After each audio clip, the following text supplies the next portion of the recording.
Que a paz do nosso Mestre Jesus esteja no coração de cada um de nós nessa noite. E que bom, que gostoso a gente ver esse salão repleto. E vai ser muito melhor ainda quando estas obras terminarem e esse salão estiver maior e puder abrigar mais pessoas ainda. Eu particularmente fico muito feliz, muito contente pelos convites que recebo daqui. Eu sempre falo que vir nessa casa aqui é muito bom, é muito gostoso, eu me sinto realmente abraçado. E que bom encontrar todos vocês, pelo menos aparentemente, com uma saúde boa. E eu falo de saúde porque hoje a gente vai falar um pouquinho a respeito de saúde, de curas, de preces. E eu começo falando sobre um apóstolo de Jesus que não conheceu Jesus, mas que se dedicou, como poucos, a cuidar dos enfermos, que foi o apóstolo Lucas. Nesta música que fala que ele era realmente um médico de homens e de almas.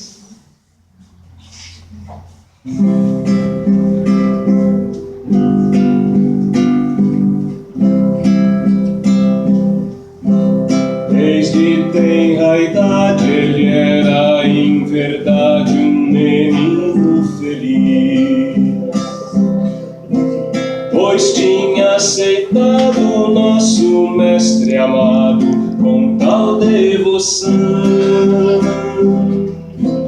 Mesmo sem ter visto iluminado Cristo, foi para ele um misto de felicidade, pois a caridade fluía de dentro do seu coração. Saía à procura de necessitados para ajudar. Foi curar as febres em todos os casebres que pôde encontrar. E em cada leito orava satisfeito por aquele irmão. Com rogos tão profundos, pobres moribundos tinham salvação. E por onde andava, o povo aclamava, chamando de santo. Pois em cada canto em que se encontrava, falava em Jesus. Enxugava o pranto com seu meigo encanto, lendo o Evangelho. E quanto mais velho, mais resplandecia sua divina luz. E hoje em qualquer templo, seu sublime exemplo, lição pro porvir. Pois sua presença faz qualquer doença deixar de existir. Um anjo tão terreno, de olhar sereno e aura sideral, que chegou do espaço, vindo do regaço do Pai Celestial.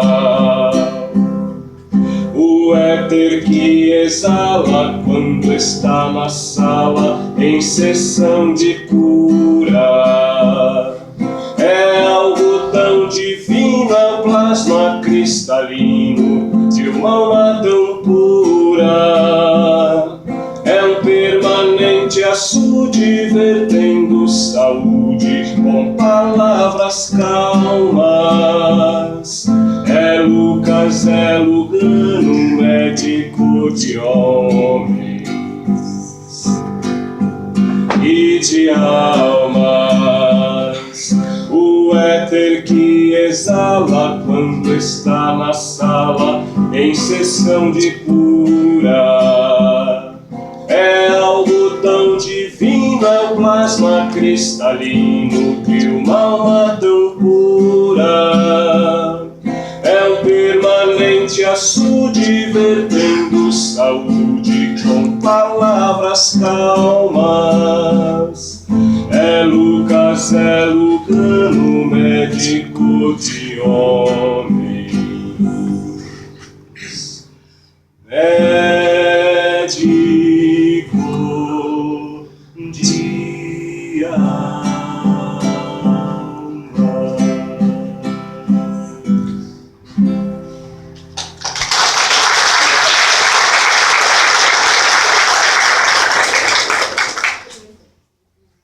Bom,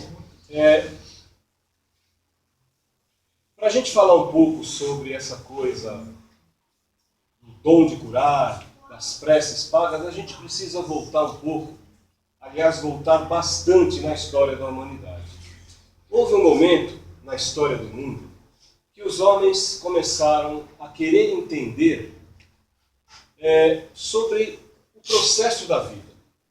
Eles queriam entender o mundo, a natureza, os animais, as plantas. Queriam entender aquele espaço cósmico que havia sobre as suas cabeças. E queriam entender principalmente sobre si mesmos. E começaram então a procurar, para ajudar esse entendimento, um poder superior. Quase que como uma consequência, começaram a perceber que existiam alguns indivíduos, algumas pessoas, que tinham dons especiais, tinham poderes um pouco diferentes. E essas pessoas, com esses dons especiais, passaram a simbolizar um caminho para chegar até esse poder superior. Até aí, muito bem, sem problema nenhum. Só que com o tempo, estas pessoas que tinham esses dons especiais, elas começaram a conquistar posições sociais, econômicas, posições políticas até, porque em troca daquilo que elas faziam, em troca de preces que elas faziam, de supostas curas dos enfermos, elas começaram a receber uma recompensa material, que poderia ser em dinheiro, ou que poderia ser em qualquer outro tipo de benefício. O tempo foi passando, o homem foi se aperfeiçoando, foi adquirindo conhecimento, e começou a perceber que as coisas não poderiam ser exatamente daquele jeito. Até que o nosso Mestre Jesus veio passar aqueles 33 anos vivendo fisicamente conosco aqui no planeta Terra e veio alertar a todos nós que estas pessoas com esses dons especiais nada mais eram do que intermediários entre o céu e a terra. E que elas não poderiam cobrar por aquela atitude, por aquelas tarefas, porque aquilo era para elas uma missão. Num determinado momento, Jesus diz para o povo assim: curem os enfermos, ressuscitem os mortos, limpem os leprosos, expulsem os demônios, mas ofereçam gratuitamente aquilo que vocês receberam também gratuitamente. Ou seja, aquele dom de curar doenças, de expulsar maus espíritos, tudo aquilo foi dado gratuitamente para aquelas pessoas. E aquela tarefa não poderia ter nenhum tipo de cobrança. Desde o tempo de Jesus e hoje principalmente, a gente sabe que para viver neste mundo nós temos infinitas necessidades materiais que a gente precisa suprir. Já era assim naquele tempo. Hoje então nem se fala. Todos nós precisamos nos alimentar, precisamos nos vestir, nos locomover, estudar, passear, nos entreter, por que não? Só que Jesus recomenda o seguinte, que para suprir estas necessidades materiais, que são básicas e indispensáveis, nós podemos nos utilizar de quaisquer recursos lícitos, menos da mediunidade.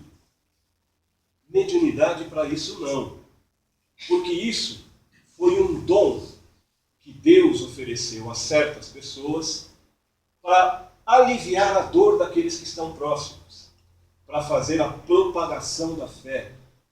E Ele nos ensinou que isso não pode se tornar um meio de vida, não pode se tornar um comércio, uma especulação.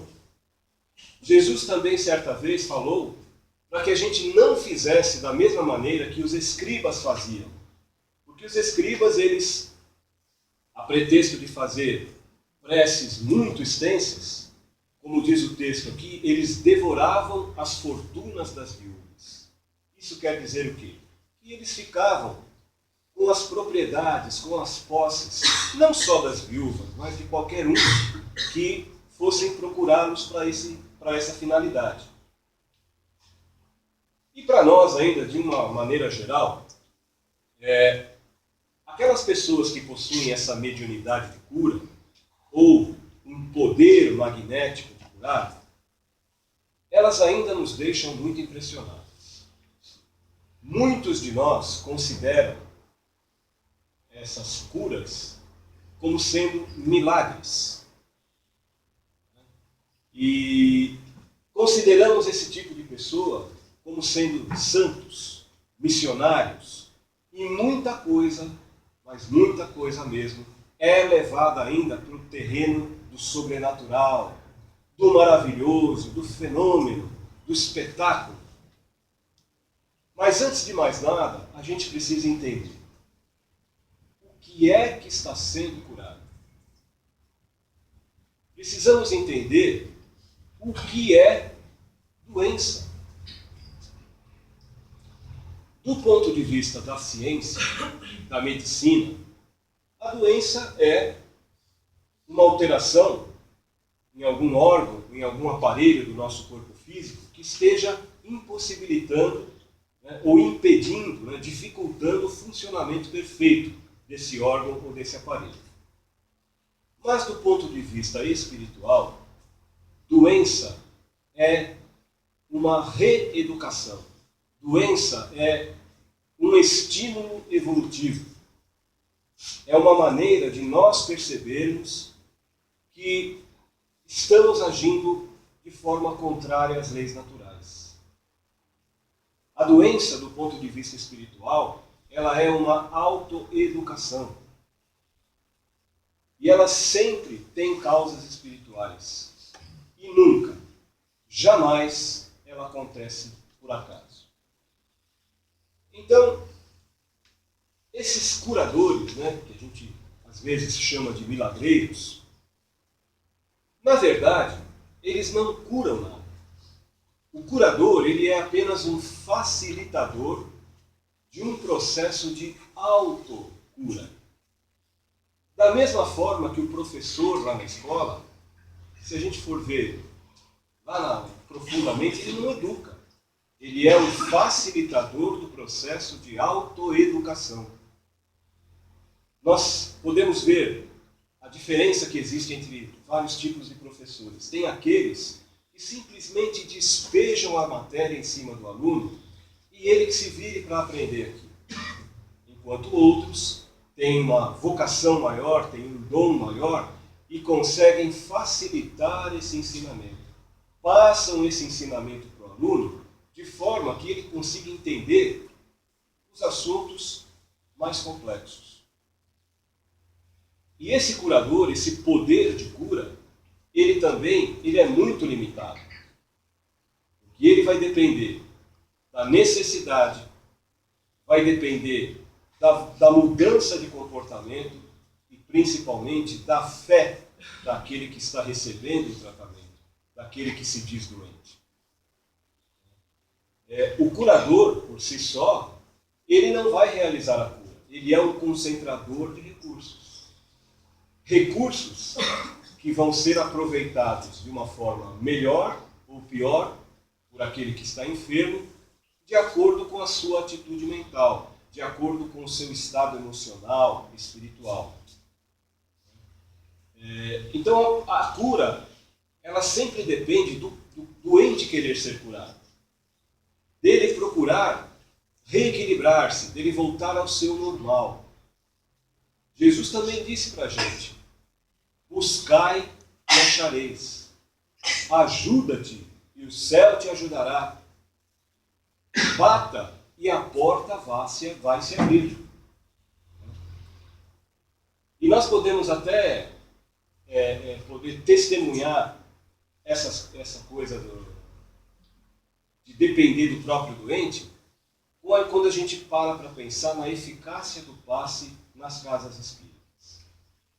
Se a gente chega numa casa espírita e senta naquela cadeira para receber o passe, mas se a gente estiver com a mente toda poluída, se a gente estiver com o nosso coração cheio de mágoa, de rancor, de ressentimento, dificilmente nós vamos receber aquilo que nós viemos procurar. Cria-se uma barreira entre nós e aquela energia que os amigos espirituais estão tentando nos passar. E nós vamos levantar daquela cadeira, sair pela porta, do mesmo jeito que nós entramos. Com relação a essas curas e a essas preces que são cobradas, nunca é demais a gente lembrar que Deus, que é Deus, que é o nosso Pai, que é o nosso Criador, que é infinitamente bondoso, justo, sábio, misericordioso, Deus nunca cobrou e nunca vai cobrar por nenhum benefício que Ele concede a nós, os seus filhos. Jamais. E vamos concordar que os benefícios que a gente recebe dele não são poucos. Nós é que na maioria das vezes não aproveitamos, não sabemos aproveitar. Deus jamais condiciona a um tipo de pagamento qualquer um pedido que seja feito para Ele, um pedido de justiça, um pedido de bondade, de saúde. Então, como é que vai poder um indivíduo que não é o distribuidor oficial desses benefícios, que não pode garantir a obtenção desses benefícios, como que esse indivíduo pode querer cobrar por isso? A razão nos diz, e a razão é um dos pontos fundamentais da doutrina espírita, que Deus não iria encarregar um ser imperfeito de colocar um preço na sua justiça.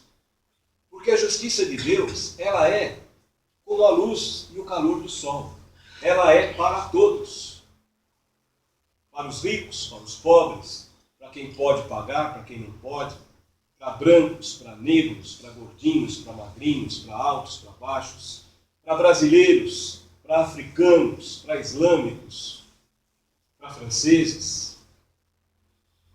A justiça de Deus é como a luz do sol. A gente pode ver qualquer cubículo, qualquer salinha, por mais fechada que ela esteja, sempre tem uma frestinha onde a luz do sol vai penetrar. E para piorar um pouquinho mais essa situação das preces pagas, das curas que são cobradas, existe ainda um grande inconveniente, que aquele indivíduo que paga por isso, ele se sente isento de fazer as suas orações. Uma vez que ele pagou por aquele serviço, ele acha que está tudo certo, está tudo quitado, ele não deve mais nada. Mas é importante a gente lembrar que os benfeitores espirituais, que são os intermediários de Jesus, eles são tocados pelo fervor do pensamento daquele que quer se melhorar, daquele que quer se modificar. E não são tocados por nenhum tipo de pagamento que tenha sido feito para atingir aquele objetivo. Se eu procuro alguém para pagar, para orar por mim, qual é o sentimento que eu estou colocando nisso? Qual é o interesse que eu estou colocando nisso? E o que dizer daquele que cobra para fazer isso? Qual é o sentimento que ele está colocando em cima disso? Isso não deixa de ser uma terceirização da fé. A gente vê a terceirização no mundo corporativo, nem lá funciona tão bem. Imagine na fé. Isso é a gente reduzir a eficácia da prece ao valor de uma moeda, ao valor de uma mercadoria. Prece é sentimento. Prece é um ato de caridade.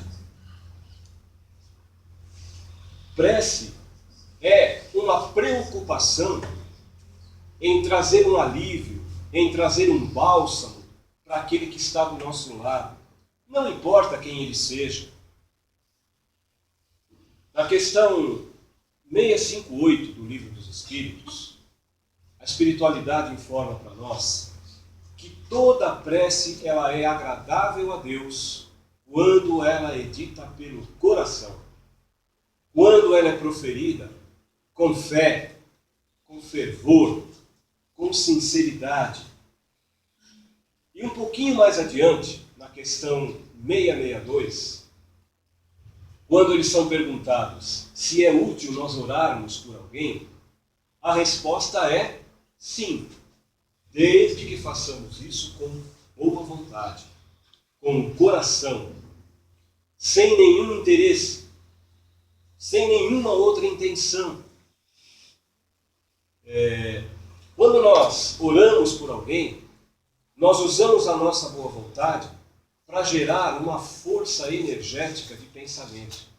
Emitimos um sinal para o nosso cérebro que vai distribuir energias para aquele que está precisando. E essas energias, elas vão chegar até esse que está precisando através do fluido cósmico universal. E ainda são potencializadas por amigos espirituais do bem que estão afinizados com aquela nossa atitude caridosa, com aquela nossa atitude de boa vontade. O Espírito Emmanuel, no livro da Esperança, ele fala para nós o seguinte, que a mediunidade na bênção do auxílio é semelhante à luz em louvor do bem. Toda luz é providencial. Toda mediunidade é importante. No que tange à luz, o espetáculo é apenas um acessório. Vale o proveito. Em matéria de mediunidade, o fenômeno é apenas um suplemento. O que vale mesmo, o que importa é o serviço. Em qualquer tarefa das tuas obras, ele diz, deixe que a mediunidade te brilhe nas mãos. E ele termina falando, entre uma lâmpada apagada e a força das trevas, não existe nenhuma diferença.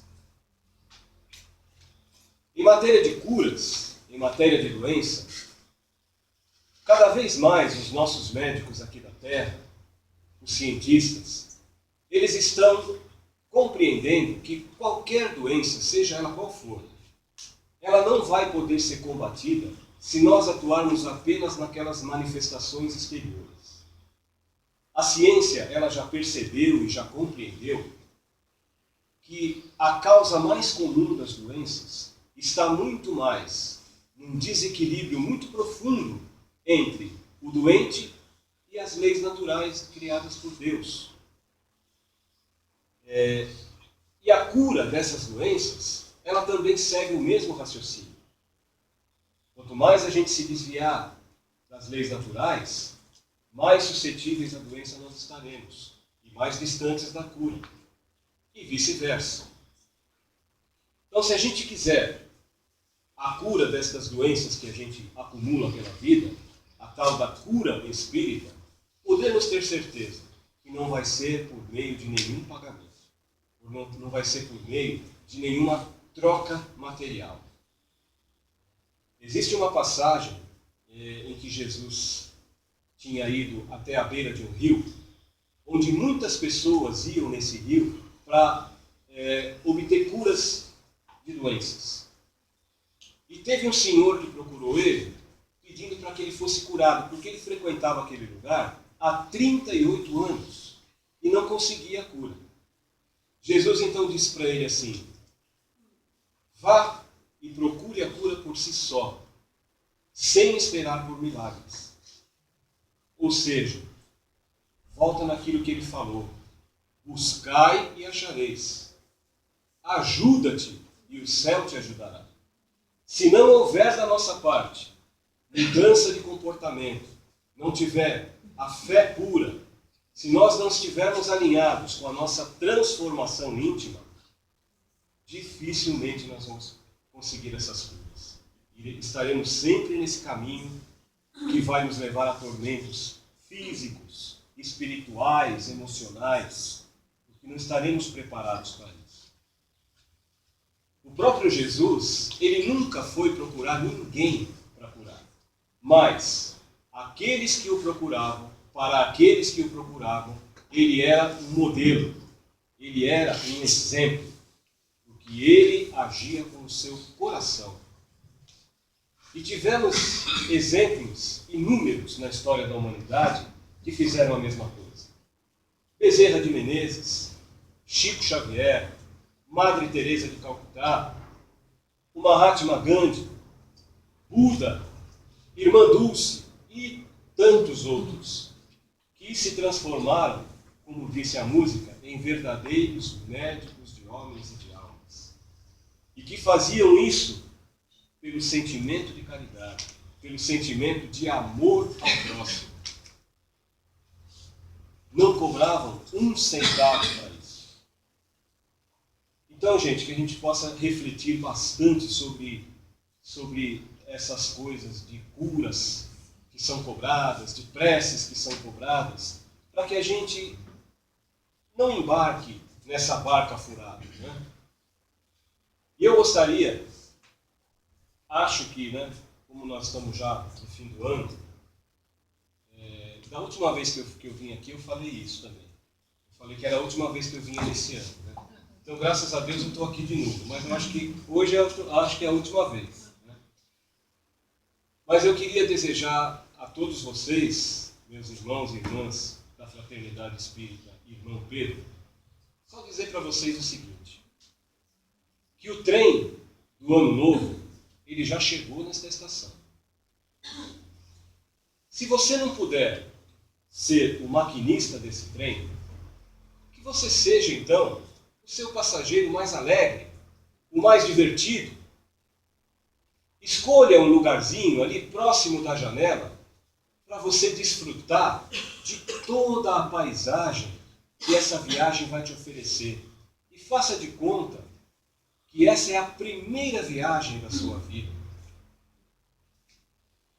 Não tenha medo daqueles abismos que vão aparecer na beira da ferrovia. Nem tenha medo das curvas onde a gente não consegue enxergar o que tem depois da curva. Curta cada paisagem, curta cada tonalidade que vai se apresentar na janela. Cada montanha, cada arbusto, cada animalzinho, cada riacho. Abra aquela sua malinha, tire aquele mapa que está guardado lá de dentro, desdobre ele e faça os seus projetos.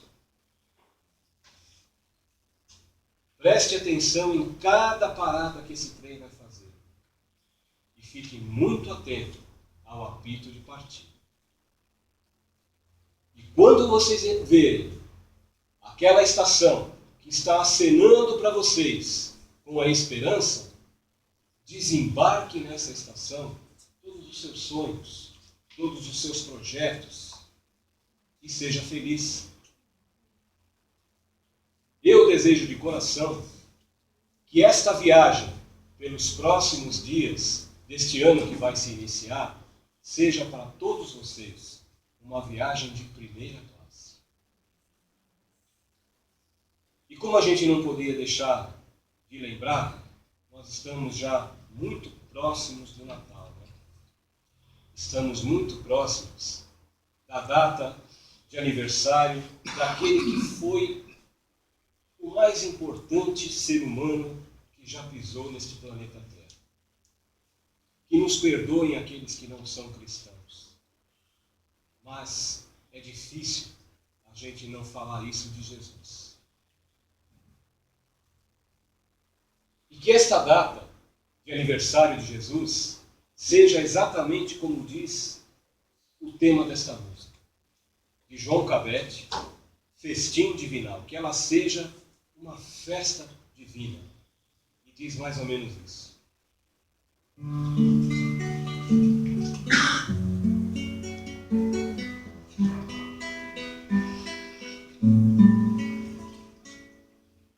Dobram sinos tão cristalinos em toda a terra, quanta beleza que a natureza, harmonia, paz e alegria, ó que esplendor, nasceu Jesus, envolto em luz, cheio de amor. E à tarde o sol poente acende a luz dos seus fulgores, e os ternos passarinhos, buscando flores, cantam louvores. Ó que festim divinal, é Natal, é Natal. E num hino de venturas vibra em festa a cristandade. Glória a Deus nas alturas, fraternidade, fraternidade. E à tarde o sol poente acende a luz dos seus fulgores, e os ternos passarinhos, buscando flores, cantam louvores. Ó que festim divinal, é Natal, é Natal. E num hino de venturas vibra em festa a cristandade. Glória a Deus nas alturas, fraternidade, fraternidade. Glória a Deus nas alturas, fraternidade, fraternidade. Nasceu Jesus, nasceu Jesus, nasceu Jesus, nasceu Jesus.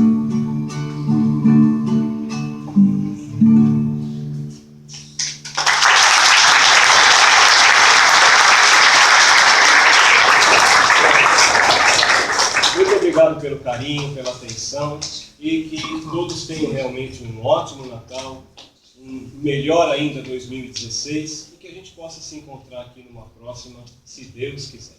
Muito obrigado.